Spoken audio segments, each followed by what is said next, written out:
I'm not a fan. And I think, like I said, if somebody were to describe my hair as nappy, no thank you. But if you were to describe my hair as kinky, I'd be like, okay, that's fine. I think everybody has their preference, okay? Everybody has their preference.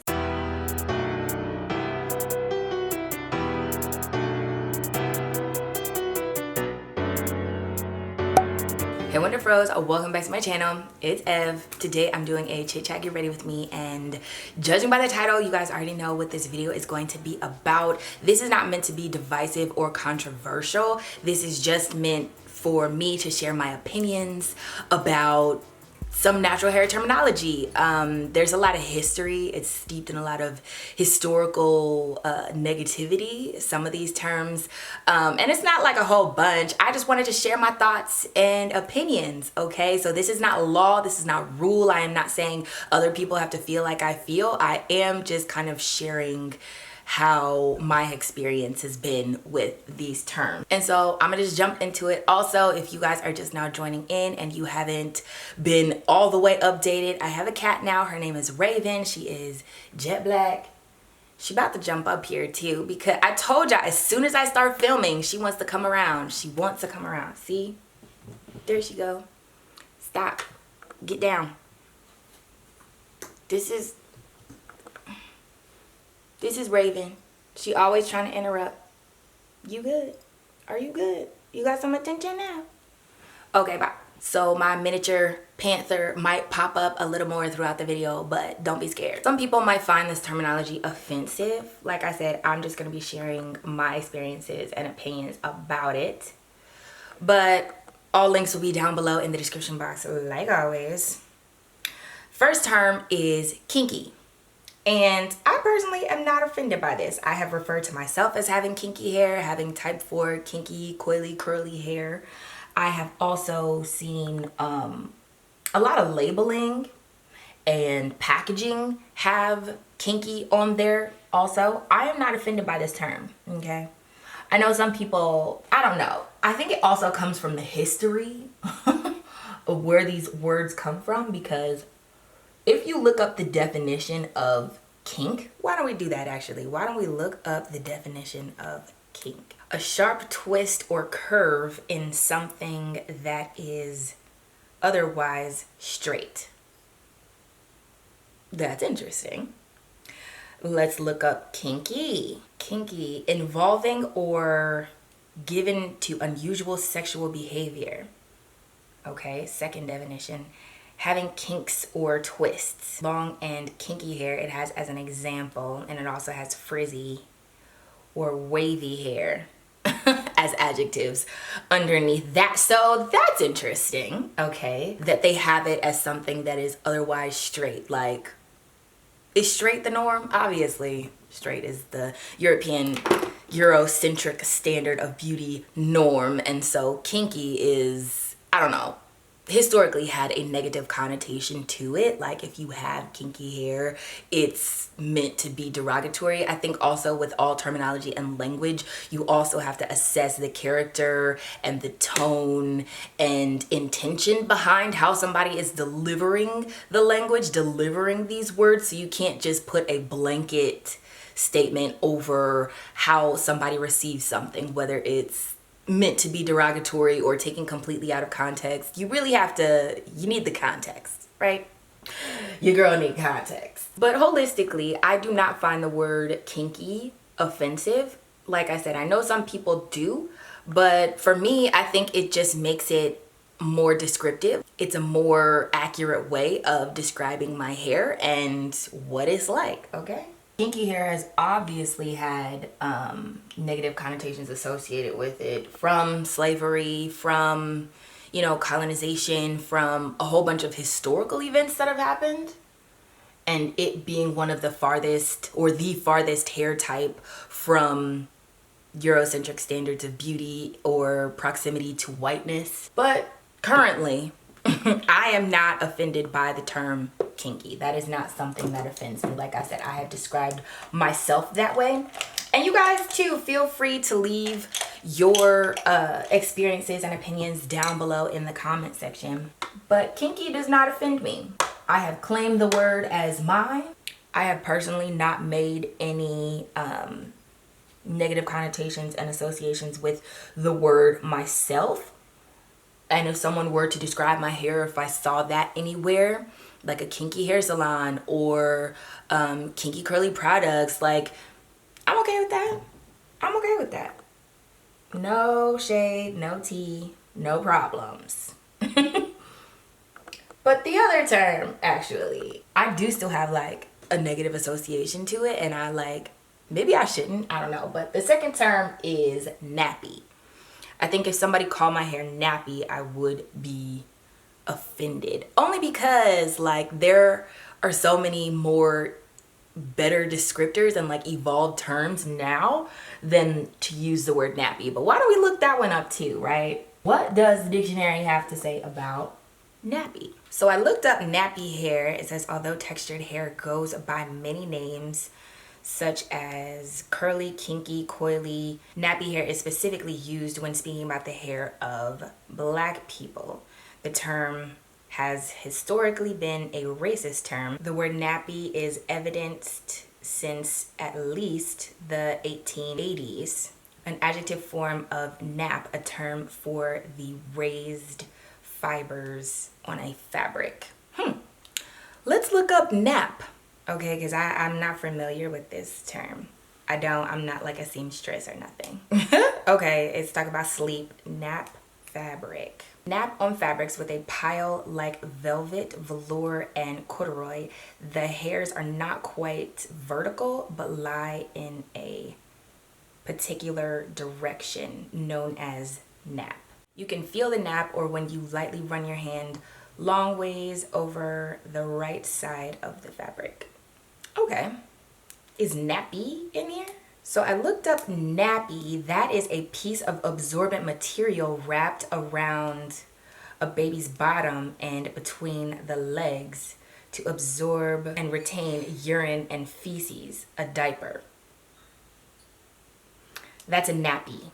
And it says it's used in the US and the UK. I have never heard anyone use nappy as a synonym for a diaper. But like, maybe that's a thing. I don't know. I think context, like I said, is important because this can also be a reflection of what country you live in, even like down to what neighborhood you live in, you know, like who uses what terms and how you surround yourself with certain terminology, comfortable or otherwise. But that was a lot. Okay, so like I said, if someone were to call my hair nappy, I think I would be offended because historically Black people or enslaved Africans in America, because I'm African American, were called nappy headed. And even still nowadays, I know y'all know the nappy headed hoes, like whoever the coach was of some team, he was referring to, I think, a women's basketball team, the NBA, anyway, the WNBA. Anyway, nappy has negative connotations associated with it. It is used as derogatory. I have seen different YouTubers use nappy in their YouTube name, even like Natural85. I think you have to determine what does and does not offend you. And I don't know. When I see it sometimes, I'm like, like that's offensive. Like if somebody were to be like, oh yeah, this product tames naps or something, I'd be like, I would just be looking crazy. I don't know. I still don't like that one. I do not prefer that my hair be referred to as nappy. One, I mean, because do people actually call diapers nappies? Is that a thing? Because that would be trash. But two, even in reference to it being referred to as like a fabric, you know, like a nap fabric. No ma'am. No ma'am. Like I said, I believe terminology has evolved more than for us to continue using racist slurs. And just like the N-word, you know, the other N-word, not nappy. But I've seen people reclaim the word and use it as terms of endearment when referring to each other. Also, you know, with the nappy word, like in the natural hair community, I've seen people again reclaim it and not be offended by the use of it and use it that way themselves. But with all the evolution in the natural hair community and like how far we've come, I personally don't feel like using nappy to describe somebody's hair is very progressive. I don't know. I just, I'm not a fan. I'm not a fan. And I think, like I said, if somebody were to describe my hair as nappy, no thank you. But if you were to describe my hair as kinky, I'd be like, okay, that's fine. I think everybody has their preference, okay? Everybody has their preference. I have my NARS concealers like usual in Amande, I don't know, and hazelnut.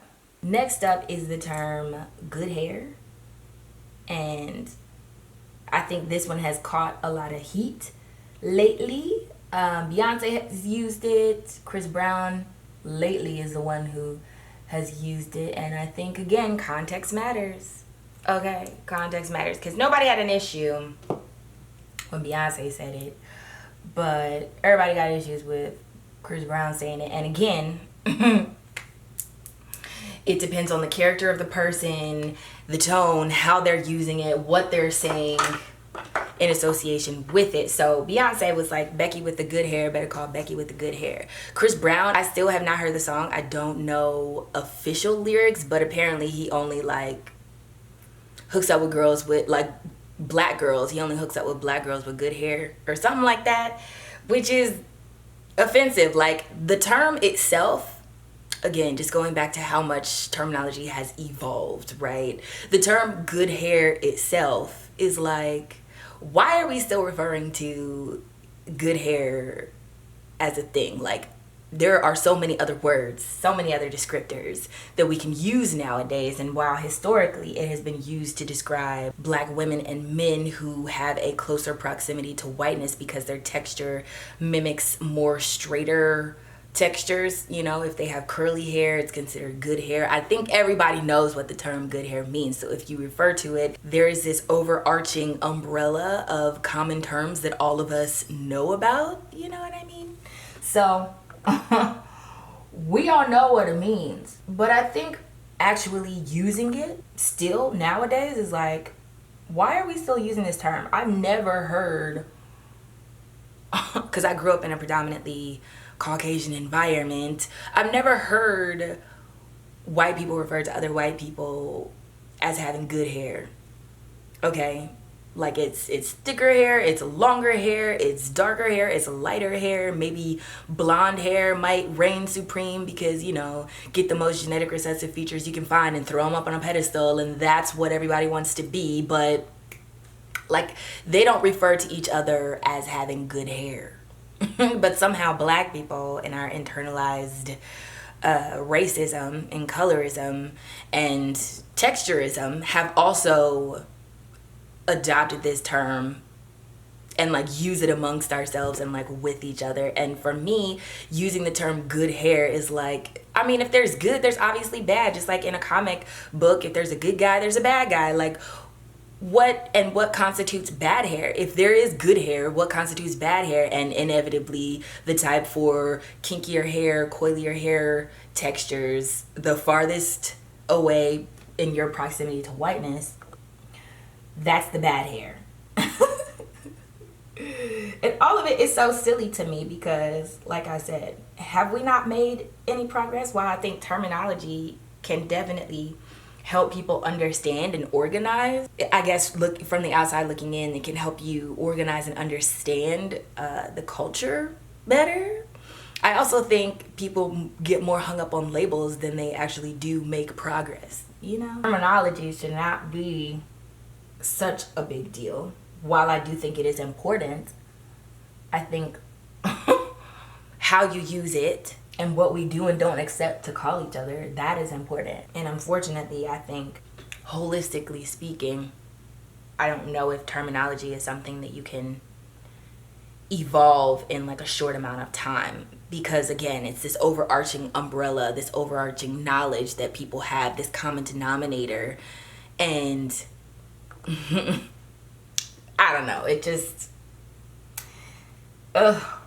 I just feel like there's better things, there's other words, okay? Use the other words. People have even referred to my hair as being good hair, and while I understand what they're talking about, to me it's more offensive because I just rather not see these recycled historical slave terms, proximity to whiteness terms being still used today. That's my qualm with it. I understand it, while I get it, while I have been subjected to it my whole life, I would prefer if there were other ways. Okay, sis? Bro? Other ways even just for us to refer to ourselves. It's not just that the term was invented and that it became a thing historically. It's that we're still subjecting ourselves to it.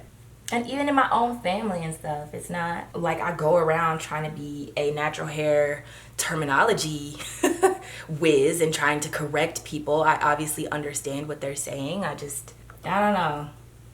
Old habits die hard. That's how I kind of feel about it. And while I don't personally like to use the term, and I'm not offended if anyone says it, I think I'm more offended by the lack of progress that has happened when you use terms like good hair instead of, I don't know, I think the existence of the word itself kind of just lends it to, if there's good hair, then there's obviously bad hair. And who falls in the bad hair category? This girl right here. Black women specifically. I mean, black men, sure, but black women specifically, and I don't like that. I don't like it, sis. There are other ways to express yourself, so find out what they are and use them. But also use them on a consistent basis. You know, some people, they switch up for a little bit, not for a lot, not for the real. Anyway, last term is black hair. Okay, and I have zero issues with black hair. Even though I have seen in comment sections of certain videos people saying like, why it's got to be black hair, why it's got to be discriminated against. I think there's like a fine line between discrimination and, I don't know, what am I trying to say? Like in an era where there's a lot of attention or marketing attention paid to inclusivity and diversity, whether you actually are those things or if you just want to look like those things for your marketing campaign, because it's all about money at the end of the day. I think also in a cancel culture, people can get overly sensitive for no reason and pick on any little thing. Pick on any little thing, right? So I've seen, like I said, like, why it's got to be black hair? How come it just can't be regular hair? And it's like, well, it's just a descriptive term. Like I said, people get overly sensitive about anything because, you know, they feel like they have the power to say something now and everything's offensive. Everything is offensive. And it's like, it's not really. It's just a descriptor term. I don't know. I'm not personally offended by black hair, while in some spaces I think it is important to highlight the difference, because that's why a lot of us vloggers are here. There is a difference, and that's what we're trying to like fill in the gaps for. I also think, you know, on some level, hair is hair, and you can't discriminate so much to the point where people don't know what you're talking about. And a lot of times, like, because it's black hair, I know people color wise, they'll be like, what? I mean, it's black hair if I dyed my hair black, like black, or black is black. That's what they think is black hair, versus it being a term for an ethnic group's features when it comes to hair typing. Ugh. And hair typing. Sometimes I feel like that system is completely useless. But I have seen some decent arguments for people that think that they're not, you know? That's a whole nother video. I don't really want to dab into it. But those are all the terms I have today, y'all. I didn't even finish my face. I am not offended by someone referring to my hair as black hair. It is different. It is not the same. I am okay with not being the same. I am okay with being singled out to some degree.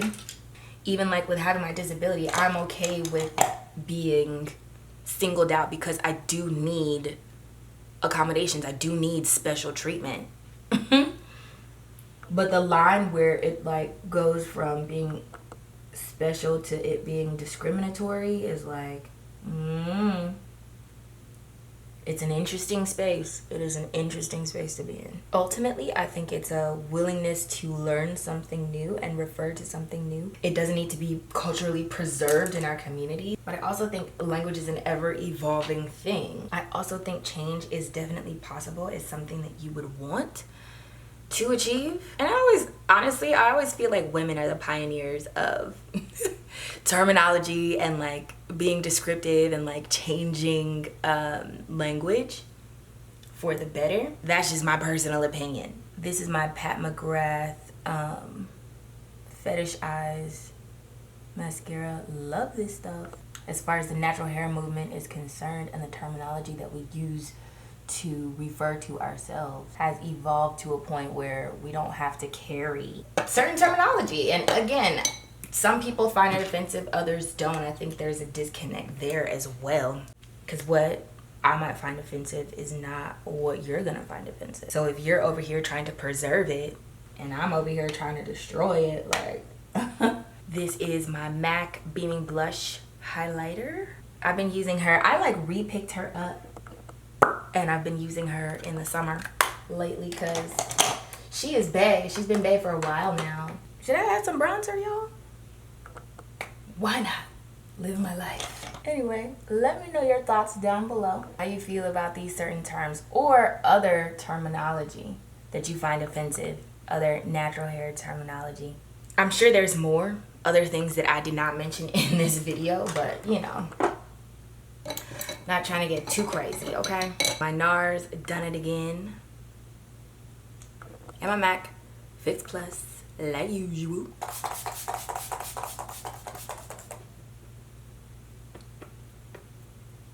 And yes, you guys, I did a blowout. Me and my Kinky straight blowout. I have another video to record. But yeah, y'all. This is my hair. This is the final look. Let me know all of your opinions and thoughts down below. What you're offended about, what you're not offended about.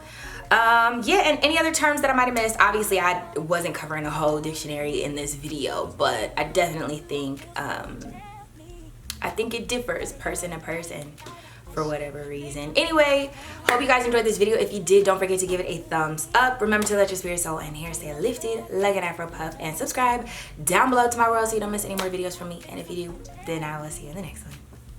Bye, guys.